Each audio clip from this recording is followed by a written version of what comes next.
Friends, कैसे हो आप सभी। आई होप आप लोग बहुत ही अच्छे होंगे। आज के इस वीडियो में हम लोग समझने वाले हैं कि 12th के बाद आप लोगों को कैसे तैयारी करनी चाहिए, क्या चीज़ें आप लोगों को पढ़नी चाहिए, क्या करना चाहिए कि आपकी जो तैयारी हो या चीज़ें आपको 12th के बाद क्या ही करनी है, इसके बारे में हम लोग समझने वाले हैं। तो ये वीडियो आप लोगों को 15 मिनट तक आप लोगों को देखना है। 15 मिनट आप जो अपने इंपॉर्टेंट 15 मिनट है हमें दे दीजिए। उस 15 मिनट में आपको मैं करेक्टली समझा दूंगा कि आपको 12th के बाद क्या चीज़ें करनी चाहिए, क्या चीज़ आपके लिए सही है, कौन सा चीज़ आप लोगों को करना चाहिए जो आप लोगों के लिए सही बन रहा है। ठीक है, देखिए कुछ चीज़ें होती है क्या कि सिचुएशन नहीं सही होता है तो उनको जल्दी से जॉब करनी पड़ती है। तो मैं आज उनके लिए गवर्नमेंट जॉब की, प्राइवेट जॉब की और 12th के बाद जो तैयारी करना चाहते हैं, अपने प्रिपरेशन को जारी रखना चाहते हैं, उन सभी के लिए मैं कैटेगरी वाइज चीज़ों को बताऊंगा। उनको आप लोगों को ध्यान से समझना। अगर जो आप गवर्नमेंट जॉब की तैयारी करना चाहते हैं कि गवर्नमेंट जॉब की जल्दी हो जाए, तो उसके लिए आपके पास ऑप्शन है कि आप एसएससी जैसे एग्जाम्स को आप प्रीफर कर सकते हो। ठीक है, कि गवर्नमेंट जॉब में आपका डायरेक्टली एसएससी आपका हो सकता है। एसएससी में आपके 3-4 एग्जाम्स होते हैं। एमटीएस होता है, एसएससी सीएचएसएल होता है, सीजीएल होता है, जीडी होता है। एसएससी की जीडी कांस्टेबल की भर्ती आती है, उसके बाद स्टेनोग्राफर। 3-4 आपको ऐसे 5 चीजें देखने को मिलेंगी जो आप लोगों के लिए बहुत ही सही होने वाला है। अगर जो बात करें एमटीएस के बारे में, तो ये 10th में आप जब होते हैं तब आप एमटीएस का एग्जाम दे सकते हैं एसएससी के। उसके बाद सीजीएल का एग्जाम आप दे सकते हैं जब 12th पास होते हैं। मैंने 12th के लिए पूरा चीजें रखी हैं। तो 12th बाद आप लोगों को सीजीएल आप लोग दे सकते, सीएचएसएल दे सकते हो आप लोगों को। सीजीएल जो आपका होता है जब आप ग्रेजुएशन पास कर लेते हो, तो उसके लिए आप लोगों को सीजीएल देना पड़ता है। ये ग्रेजुएशन पास होने के बाद होती है। अलग अलग सेक्टर में बढ़िया नौकरी होती है, सबके बारे में बहुत ही अच्छी तरीके से सैलरी इसमें मिलती है। एमटीएस आपका 10th पास पे होता है, यानी एसएससी की जितनी एग्जाम्स मैं आपको बात कर रहा हूँ, चाहे स्टेनोग्राफर हो, चाहे एसएससी की जीडी हो, जो भी हो, इन सभी जॉब्स में एक बेसिक सा फंडामेंटल ये है कि ये जॉब जो होती हैं इनमें आपके 3 एग्जाम्स होंगे। मतलब एसएससी का टायर 1 होगा, टायर 2 होगा।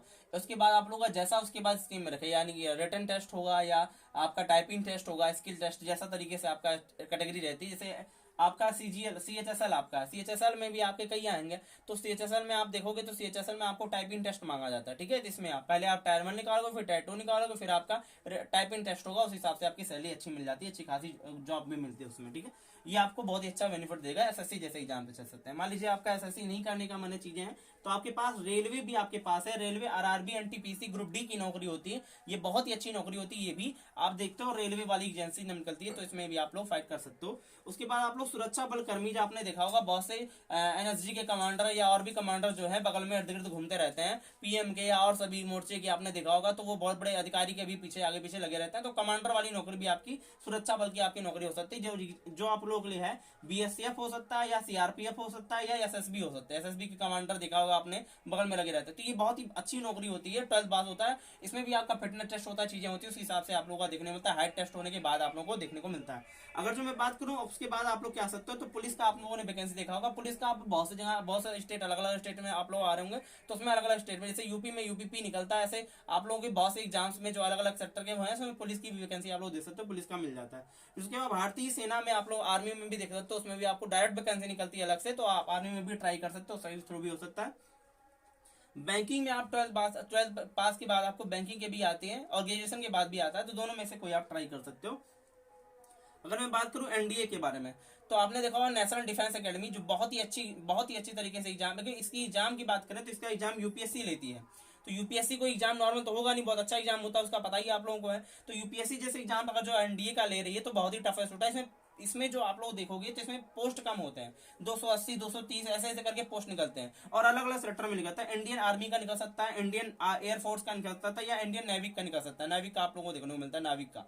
तो इनमें से 3-4 कैटेगरी हैं, इनमें अलग अलग, जैसे 280 है तो इसका कुछ रहेगा, इसका कुछ रहेगा, इसका कम रहेगा, ऐसे ऐसे करके रहते हैं सबके पोस्ट। इसको आप लोग ट्राई कर सकते हो, तो अपने आप में हो सकता है। और अगर जो आप देखो तो डाक विभाग में भी आप लोग दे सकते हो। ओवरऑल जितने भी मैंने बात बताई है, ये सब गवर्नमेंट जॉब की प्रिपरेशन के लिए। लेकिन देखो भाई, जिस किसी के घर में भी कोई ना कोई प्रॉब्लम है, अगर जो, ठीक है, कोई भी प्रॉब्लम हो सकती है भाई, घर में कोई समस्या हो सकती है, कोई और भी चीजें हो सकती है, तो उस हिसाब से आप लोग क्या करना है, कम टाइम में भी आपको कुछ इनकम भी जनरेट करनी है, उसके बाद अपनी तैयारी को भी प्रिपेयर करना है। तो इस कंडीशन में आप लोगों को करना क्या है कि आपको प्राइवेट जॉब करनी पड़ेगी, ये मजबूरी हो जाती है किसी न किसी की।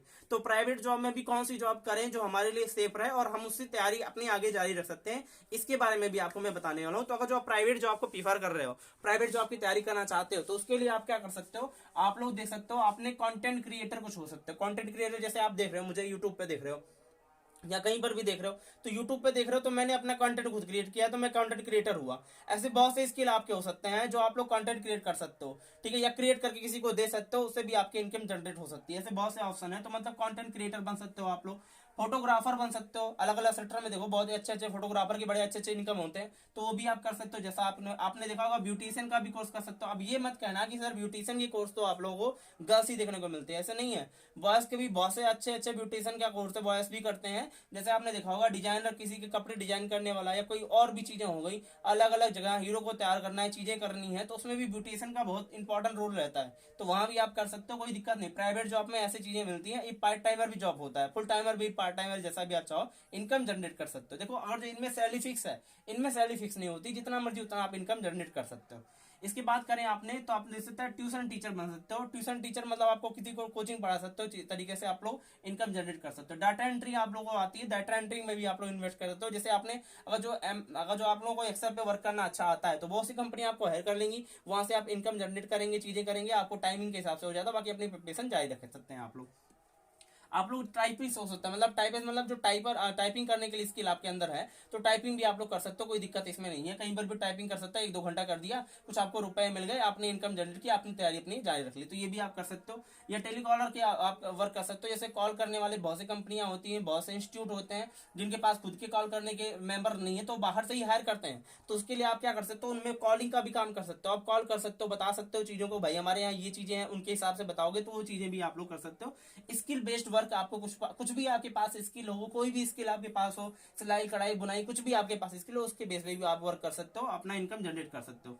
इसकी बात करें तो आर्टिफिशियल इंटेलिजेंट का भी वर्क, जैसे आपने देखा होगा एआई आज के टाइम में बहुत धमाल मचाई हुई है, ठीक है, तो एआई से बेस भी आप कंटेंट क्रिएट कर सकते हो, उसके भी चीजें आप लोग दे सकते हो।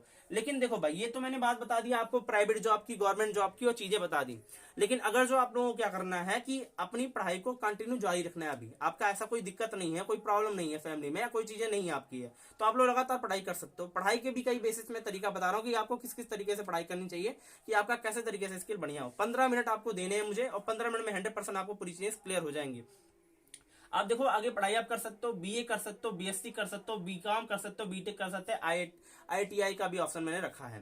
तो अगर जो मैं बात करूं बीए बीएससी बीकॉम के बारे में, ठीक है, अभी बीटेक भी छोड़ते हैं और आईटीआई भी छोड़ते हैं, इन दोनों को भी होल्ड करते हैं। अगर जो मैं इनकी बात करूं तो इनके लिए आप क्या कर सकते हो, देखना ध्यान से, तो इनमें आप क्या कर सकते हो, अगर जो आप देखोगे बीए अगर जो आप कर रहे हो, ठीक है, या बीएससी कर रहे हो, तो ये आप लोग अलग कॉलेजेस से भी डायरेक्ट एडमिशन ले सकते हो। डायरेक्ट एडमिशन कराने का मतलब, किसी कॉलेज में गए, आपने कहा कि भाई प्राइवेट कॉलेजेस में एडमिशन हो जाता है आराम से, तो वहां आपने गए, एडमिशन आपका हो जाएगा। लेकिन यह है कि थोड़ा पैसा ज्यादा पड़ता है। अगर जो सेमेस्टर वाइज आपको पता है एग्जाम होते हैं, और पहले जैसे एनईपी 2020 लगी है जब से, तो 4 साल के सभी हो गए हैं कोर्स। अब इनमें भी कैटेगरी है, बीए लोगे तो आपको 3 अलग अलग से, इतिहास, भूगोल, नारी शास्त्र, समाजशास्त्र, ऐसे बहुत से आपको मिल जाएंगे। और बीएससी आप लोगों तो इसको बोलते हैं बैचलर ऑफ साइंस, तो यानी साइंस की डिग्री होती है। साइंस में भी आपका पीसीएम हो सकता है, यानी फिजिक्स केमिस्ट्री मैथ्स हो सकता है, मैथ्स ग्रुप से आप कर रहे हो तो, या अपना जडबीसी हो सकता है। जडबीसी का मतलब होता है जूलॉजी, बॉटनी और केमिस्ट्री, इनमें से भी कोई आपका स्ट्रीम हो सकता है। आपने एडमिशन ली, तैयारी कर रहे हो, चीजें कर रहे हो, उसके हिसाब से अपनी प्रिपरेशन बाहर जाकर के भी कर सकते हो। यूपीएससी जैसे एग्जाम्स में आप यूपीएससी जैसे एग्जाम्स की प्रिपरेशन कर सकते हो। इनके साथ साथ अगर जो आप तैयारी करना चाहते हो, तो मतलब इनके कर लिया, उसके बाद आप लोग तैयारी करने बाहर निकल गए, ठीक है। इनको अपना जब एग्जाम हो रहा है तब आप देने आ रहे हो, चीजें कर रहे हो, अपनी तैयारी भी कर रहे हो, चीजें। प्राइवेट सेक्टर में ऐसे एग्जाम बहुत से ऐसे स्कूल हैं जो कर लेते हैं, आप एग्जाम भर देने आते हो, अपना काम करते रहते हो। तो आप लोग इनमें से कुछ भी कर सकते हो जो आपको सही लगे। लेकिन अगर जो आप इनमें से आपको चीजों को नहीं करना है, आपको अलग सरकारी कॉलेज चाहिए, तो सरकारी कॉलेज पहले ऐसा होता था कि डीडीयू अलग वार्ड निकाल देती, बीएचओ अलग निकालता था, अलग अलग सेक्टर में अलग अलग वार्ड निकलते थे, चीजें होती थी, उस हिसाब से बच्चे अपनी तैयारी करते थे, चीजों को कंटेंट में क्रिएट करते थे। अब क्या उनके अंदर ऐसा नहीं है, अब जो है इनको एक इंट्रेंस एग्जाम देना पड़ेगा, जिसको बोलते हैं CUET, central university eligibility test जिसे बोलते हैं, जो एनटीए कंडक्ट कराती है। एनटीए मतलब होता है national teaching agency. National teaching agency वही एजेंसी है जो नीट और आईआईटी जैसे एग्जाम्स को कंडक्ट कराती है। तो आप समझ सकते हो कि एग्जाम बड़े अच्छे होते हैं जब आप डोमेन सब्जेक्ट इसमें होते हैं। इस बारे में मैंने डिटेल में एक वीडियो बनाई है, उसका डिस्क्रिप्शन में लिंक दे दूंगा, वहां से आप लोग देख लीजिएगा, ठीक है। तो आप देखोगे सीयूटी हो सकता है, सीयूटी में एग्जाम्स में आप दे सकते हो कि सीयूटी एग्जाम दोगे, उसके बाद आपका एडमिशन होगा, उसी के जो जैसा आपका रैंक रहेगा उस हिसाब से बीए बीएससी बीकॉम में से जो आपका कैटेगरी आपने चॉइस की होगी उस हिसाब से आप कर सकते हो। बीटेक में भी डायरेक्ट एडमिशन बहुत से लेते हैं कॉलेजेस, वैसे भी हैं। और बाकी आईटीआई आप लोग कर ही सकते हो। आईटीआई का भी 2 साल का होता है, 10th के बेस पे 12th के बेस पे भी होता है। आईटीआई करने से आप फिटर, इलेक्ट्रीशियन, मैकेनिकल इंजीनियर, ऐसे बहुत सी चीजें आप लोग देख सकते हो, वो सब आप बन सकते हो, ठीक है। कंप्यूटर इंजीनियर से बहुत से ऑप्शन आते हैं आईटीआई से। ITI जो होती है 12th पे होती है और 10th बेस दोनों पे हुई होती है। अगर जो आप इसको देते हो तो कर लेते हो, लेकिन एक चीज आती है, जैसे आपने देखा होगा कि कई कई सेक्टर में प्लम्बर की नौकरी या चीजों की नौकरी लगी रहती है, तो सरकारी या गवर्नमेंट प्राइवेट कॉलेज, प्राइवेट और सरकारी दोनों में भी होता है, तो आप इसको एडमिशन कराओगे अपना ले लोगे, ठीक है। ठीक है, इस तरह से हो जाता है। अब इसके बाद क्या मैंने आपको बताया कि भाई देखो ये तो हो गई आपकी पूरी की पूरी कैसे करना है। इसमें एग्जाम्पल मैं आपको बताऊंगा नीट और IIT के लिए। नीट जो होता है वो आपके जो होते हैं कुछ ऐसे कॉलेज हैं जो आपके एडमिशन, जैसे प्राइवेट कॉलेज की संख्या 25,840 प्राइवेट कॉलेज है नीट के लिए। और अगर जो गवर्नमेंट कॉलेज की बात करें तो आपकी 27,590 आपके गवर्नमेंट कॉलेज हैं। मतलब इनमें आपको लोगों को एडमिशन चाहिए, कई लाखों लोग फॉर्म भरते हैं, इसमें हर साल भरा जाता है, बम्पर फॉर्म भर जाते हैं भाई। कई बच्चे पास होते हैं, कई इंस्टीट्यूट भी हैं, कई कॉलेजेस भी हैं, कई ऑनलाइन सेक्टर वाले एग्जाम्स भी, ऑनलाइन भी आप देख सकते हो कि इसके पढ़ाइयाँ स्टार्ट हो रही हैं, कई स्कूलों में भी अब पढ़ाइयाँ स्टार्ट हो गई नीट के लिए, ठीक है, और IIT के लिए भी। तो नीट का भी अपना है, नीट करने के बाद आपको MBBS करोगे तो उसी के थ्रू, ठीक है। तो आप लोग ये चीजें करोगे, उसके बाद आप लोग एक प्रॉपरली डॉक्टर बन सकते हो। अगर जो ये कैटेगरी नहीं मन कर रहा है, ये सब चीजें कुछ भी नहीं मन कर रहा, तो डी फार्मा, बी फार्मा, ऐसे कई नाम सुने होंगे आप लोगों, इनके कैटेगरी में भी आप 12th के बाद वो भी आप लोग कर सकते हो, डी फार्मा, बी फार्मा, या BSc नर्सिंग का भी कोर्स आप लोग कर सकते हो, उसके भी इंटरेस्ट दोगे आप लोग एडमिशन ले सकते हो, उसके भी थ्रू आपको हो सकता है। मैंने वो चीजें लिखी नहीं है, आपको समझाने के लिए मैंने बता दिया।